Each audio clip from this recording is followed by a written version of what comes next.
Chapitre 18. Les pèlerins rencontrent athées, mais dociles aux avertissements contenus dans la Bible, ils résistent à tous les efforts qu'il fait pour les séduire.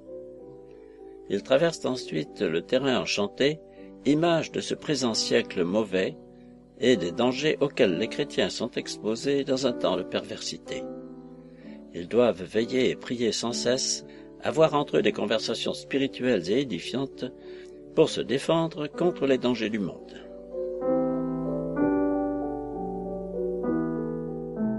Bientôt, les voyageurs aperçurent à quelque distance, sur la grande route, un homme qui s'avançait, à pas lents et tout seul, à leur rencontre.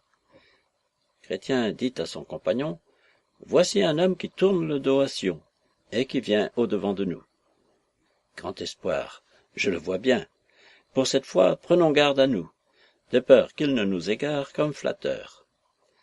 Athée, c'était le nom de cet homme, après avoir fait encore quelques pas, se trouva près d'eux, et leur demanda où ils allaient.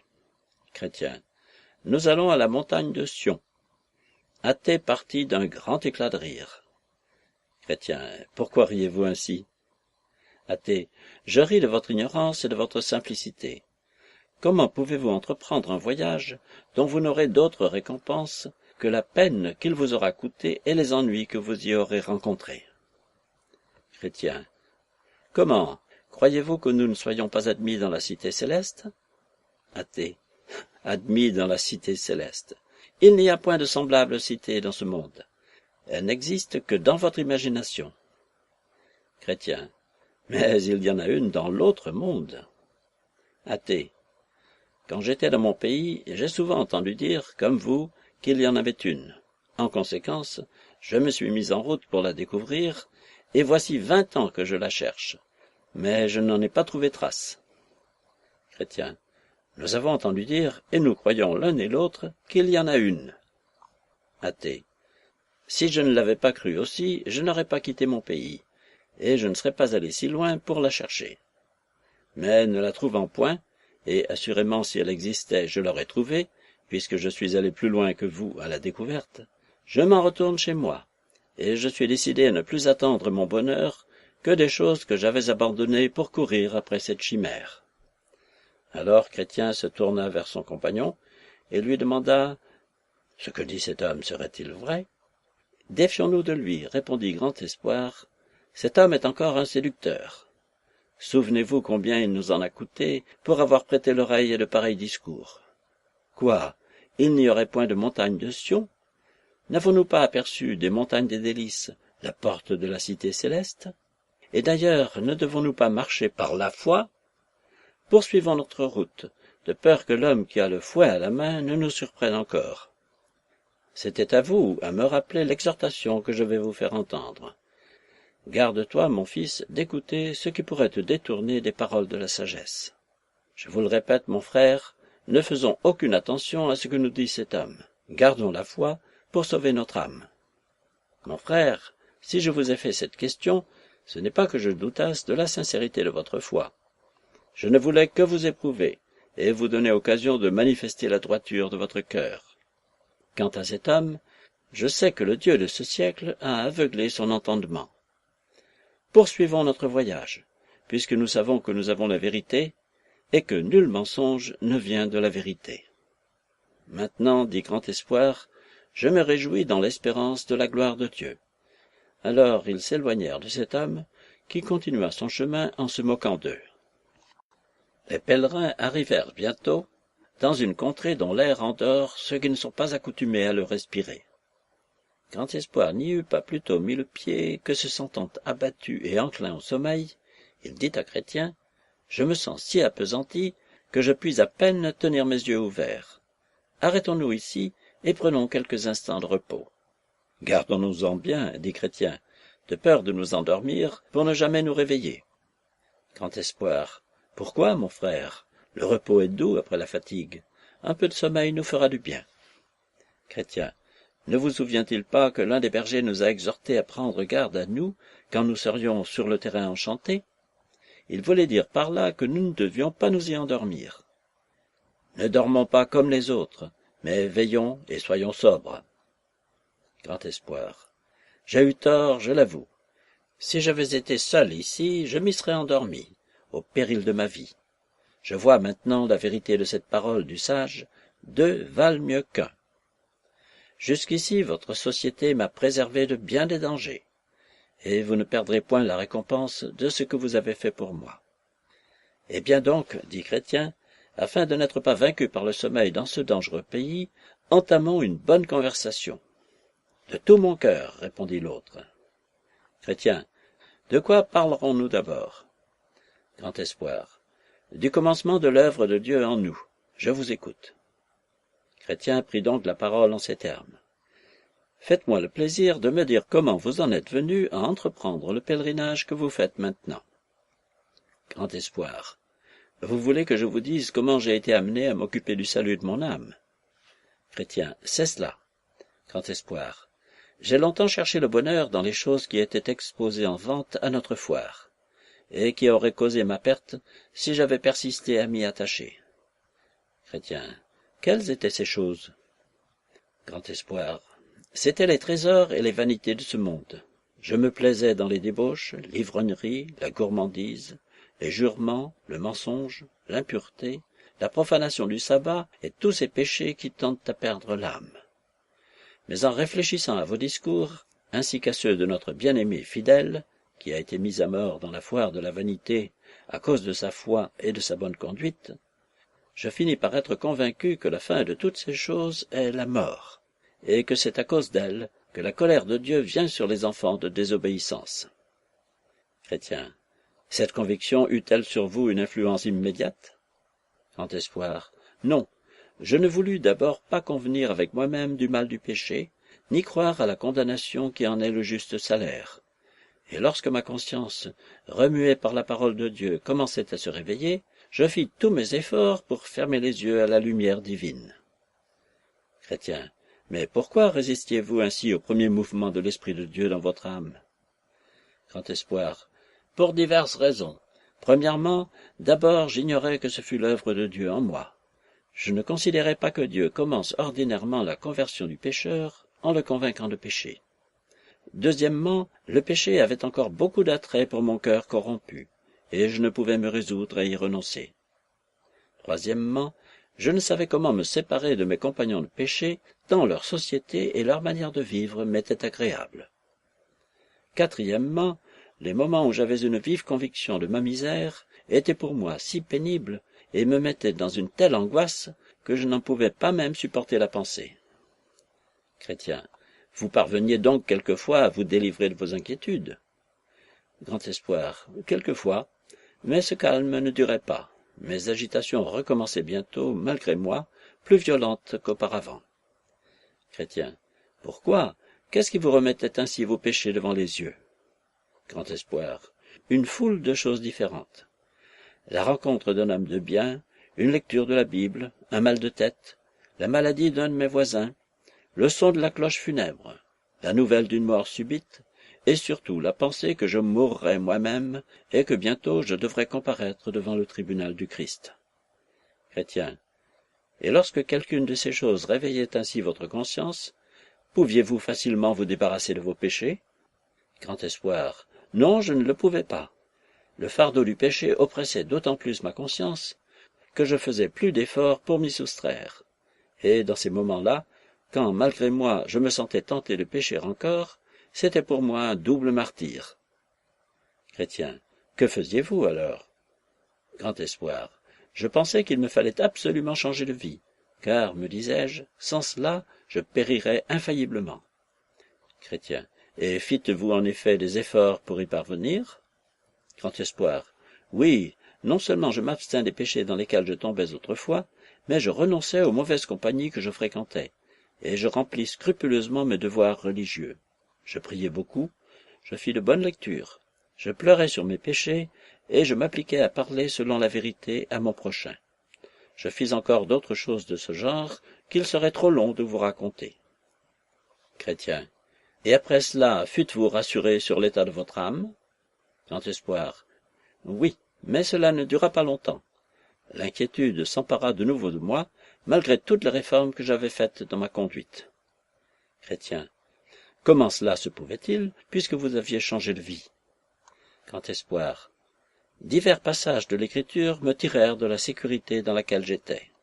Comme, par exemple, ceci, toutes nos justices sont comme le linge le plus souillé.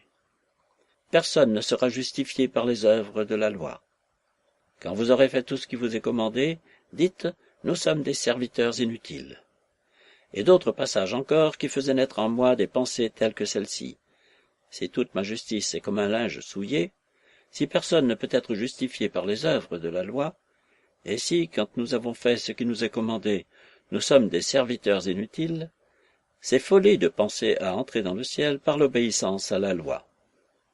Je me dis encore, quand un homme qui aurait contracté envers un marchand une dette de 100 louis se mettrait à payer comptant tout ce qu'il achèterait, aussi longtemps que la vieille dette ne serait pas acquittée, le marchand pourrait l'attaquer en justice pour cette dette et le faire mettre en prison. Chrétien. Quelle conclusion en tirâtes-vous pour vous-même? Grand Espoir. Je me dis, j'ai contracté par mes péchés une dette énorme envers Dieu, et tous les changements que j'ai faits dans ma conduite et mes progrès dans le bien ne sauraient acquitter cette dette. Comment donc pourrais-je me soustraire à cette condamnation que j'ai attirée sur moi par mes péchés passés? Chrétien. Très bien raisonné. Continuez, je vous prie. Grand Espoir. J'ai eu fréquemment, même depuis que j'ai réformé mes mœurs, un autre sujet d'inquiétude que je vais vous faire connaître. En examinant attentivement et consciencieusement mes meilleures œuvres, j'ai vu que le péché, que de nouveaux péchés, s'y mêlent sans cesse, en sorte que quelque bonne opinion que j'eusse de moi-même et de mon zèle, pour mes devoirs religieux, je me suis vu forcé de convenir que dans un seul jour, je commettais assez de péchés pour mériter d'aller en enfer, alors même que ma vie passée aurait été innocente. Chrétien. Que fîtes-vous alors? Grand Espoir. Je ne sus que faire jusqu'au moment où je pris le parti d'ouvrir mon cœur à Fidèle, avec qui j'étais très lié. Il me dit que ni ma justice, ni la justice de tous les hommes ensemble ne pourraient me délivrer de la condamnation, que je ne pouvais être sauvé que par la justice d'un homme qui n'eût jamais péché. Chrétien. Et crûtes-vous ce qu'il disait? Grand Espoir. S'il m'avait parlé ainsi quand j'étais encore aveuglé sur mon état et satisfait de mes progrès, je l'aurais pris pour un fou. Mais depuis que j'ai commencé à connaître ma misère, et que j'ai vu le péché qui se mêle à mes meilleures œuvres, je n'ai pu méconnaître la justesse de ce qu'il disait. Chrétien. Mais pouviez-vous croire, lorsque Fidèle vous parla ainsi pour la première fois, qu'il y eût un homme dont on pût dire avec vérité qu'il n'avait point commis de péché? Grand Espoir. Je conviens qu'au premier abord, cela me parut presque incroyable. Mais après m'être entretenu quelquefois avec Fidèle sur ce sujet, je fus convaincu qu'il avait raison. Chrétien. Ne lui demandâtes-vous pas qui était cet homme, et comment vous pouviez être justifié par lui? Grand Espoir. Oui, il me dit que cet homme était le Seigneur Jésus, qui est assis à la droite du Très-Haut. Et voici, ajouta-t-il, comment vous pouvez être justifié par lui. C'est en mettant votre confiance en ce qu'il a fait pendant sa vie terrestre, et en ce qu'il a souffert sur la croix. Je lui demandai encore comment il se faisait que la justice de cet homme pût justifier un autre homme devant Dieu. C'est, me dit-il, que cet homme est le Dieu Tout-Puissant, qu'il a obéi à la loi et souffert la mort, non pour lui, mais pour nous, auxquels son obéissance et ses mérites seront imputés si nous croyons en lui. Chrétien. Que fîtes-vous alors? Grand Espoir. Je fis beaucoup d'objections, et ne voulus pas d'abord croire en lui, parce que je doutais qu'il voulût me sauver. Mais Fidèle m'engagea à aller à Jésus et à m'assurer par moi-même de ce qui en était. Mais comme je lui disais que je craignais qu'il n'y eût de la présomption de ma part à agir ainsi, il m'assura qu'il n'y en avait aucune, puisque j'étais invité à aller à Christ. Il me donna aussi un livre pour m'encourager à m'approcher de Jésus avec plus de confiance, et me dit que tout ce qui était écrit dans ce livre, jusqu'à un iota et un trait de lettre, ne pouvait manquer d'être accompli, que le ciel et la terre passeraient, mais que ces paroles ne passeraient pas. Je lui demandai ce que je devais faire quand je serais en présence de Jésus, et il me dit que je devais prier à genoux et de tout mon cœur le Père de me faire connaître son Fils. Mais où, lui dis-je encore, dois-je adresser à Dieu mes supplications? Allez avec confiance, me répondit-il, au trône de sa grâce, vous l'y trouverez toujours, prêt à accorder pardon et miséricorde à ceux qui viennent à lui. J'ajoutai que je ne saurais que lui dire quand je me trouverais en sa présence. Vous lui direz, reprit-il, ô Dieu, aie pitié de moi qui suis pécheur. Donne-moi de connaître Jésus-Christ et de croire en lui, car je vois que sans sa justice parfaite et sans la foi en cette justice, je suis perdu sans ressource. Seigneur, je sais que tu es un Dieu miséricordieux et que tu as donné ton Fils Jésus-Christ pour être le Sauveur du monde, et qu'il est venu chercher et sauver de pauvres et misérables pécheurs comme moi. Seigneur, glorifie ta grâce dans le salut de mon âme, pour l'amour de ton Fils. Amen. Chrétien, fîtes-vous ce qui vous avait été commandé? Grand espoir. Oui, je le fis avec persévérance et sans relâche. Chrétien. Et le Père vous fit-il connaître le Fils? Grand espoir. Non pas d'abord, non pas la seconde fois que je le lui demandai, ni la troisième, ni même la sixième. Chrétien. Quel parti prîtes-vous alors? Grand espoir. Je ne savais plus que faire. Chrétien. Ne vous vint-il pas à l'esprit de cesser de prier? Grand espoir. Oh oui, cette idée me vint, et plus d'une fois. Chrétien. Et d'où vient que vous ne le fîtes pas? Grand espoir. Je croyais, comme on me l'avait dit, qu'il était vrai que sans la justice du Christ, rien au monde ne pourrait me sauver. En conséquence, je me disais à moi-même, si je cesse de prier, je suis perdu, et il vaut encore mieux périr au pied du trône de grâce. Outre cela, je me souvins de ce passage, s'il diffère, attends-le, car il viendra assurément, et il ne tardera pas. Je continuai donc à prier jusqu'à ce que le Père me fît connaître le Fils. Chrétien. Comment vous fut-il manifesté? Grand espoir. Je ne le vis pas des yeux de la chair, mais des yeux de mon entendement. Un jour, j'étais fort triste, plus triste, je crois, que je ne l'avais jamais été. Cette tristesse était occasionnée par une vue plus claire de la grandeur et de la turpitude de mes péchés. Tandis qu'absorbé dans cette effrayante contemplation, je ne pensais qu'à l'enfer que j'avais mérité et qu'à l'éternelle condamnation de mon âme, il me sembla tout à coup voir le Seigneur Jésus me regardant du ciel et me disant « Crois au Seigneur Jésus et tu seras sauvé ». Puis, réfléchissant à cette parole de l'Écriture, « Celui qui vient à moi n'aura point de faim, et celui qui croit en moi n'aura jamais soif », je compris qu'aller à Christ et croire en lui ne sont qu'une seule et même chose, et que celui qui va à lui de tout son cœur, pour être sauvé par lui, croit véritablement en Christ. Alors les larmes me vinrent aux yeux, et je m'écriai, « Seigneur, se pourrait-il qu'un misérable pécheur comme moi fût réellement reçu en grâce et sauvé par toi? » Et il me sembla qu'il me disait, « Je ne jetterai point dehors celui qui vient à moi. » Alors je dis, « Mais Seigneur, quelle idée dois-je me faire de toi, en allant à toi, pour que ma foi repose sur un fondement solide? » Il me répondit, « Christ est venu au monde pour sauver les pécheurs. Christ est la fin de la loi pour justifier tous ceux qui croient. Il a été crucifié pour nos offenses, il est ressuscité pour notre justification. Il nous a aimés et nous a lavés de nos péchés dans son sang. Il est médiateur entre Dieu et nous. Il est toujours vivant pour intercéder pour nous. » De tous ces passages, je conclus que je devais chercher ma justice dans sa personne et le pardon de mes péchés dans son sang, qu'il a obéi à la loi de son Père et en a supporté la malédiction non pour lui-même, mais pour celui qui se croit sauvé par son obéissance et sa mort, et qui en est reconnaissant. Et là-dessus mon cœur fut rempli de joie, mes larmes coulèrent en abondance, et je commençai à aimer le nom, le peuple et les voies de Christ. Chrétien. Ce fut en effet une manifestation remarquable de Christ à votre âme. Mais dites-moi, quel effet elle produisit sur vous? Grand espoir. Je demeurais convaincu que le monde entier, malgré sa prétendue justice, est dans un état de condamnation. Je compris que Dieu le Père, tout juste qu'il est, peut justifier le pécheur qui vient à Christ. Je me sentis couvert de confusion en pensant à toutes mes iniquités, et confondu de la grossière ignorance dans laquelle j'avais été si longtemps. Car jamais auparavant mon âme n'avait été pénétrée comme elle l'était alors de l'excellence de Jésus-Christ. Mon cœur s'attacha à la sainteté. Je désirais ardemment faire quelque chose pour l'honneur et pour la gloire de Christ. Et je sentis que si j'avais 1000 vies, je les donnerais toutes avec joie pour l'amour de lui.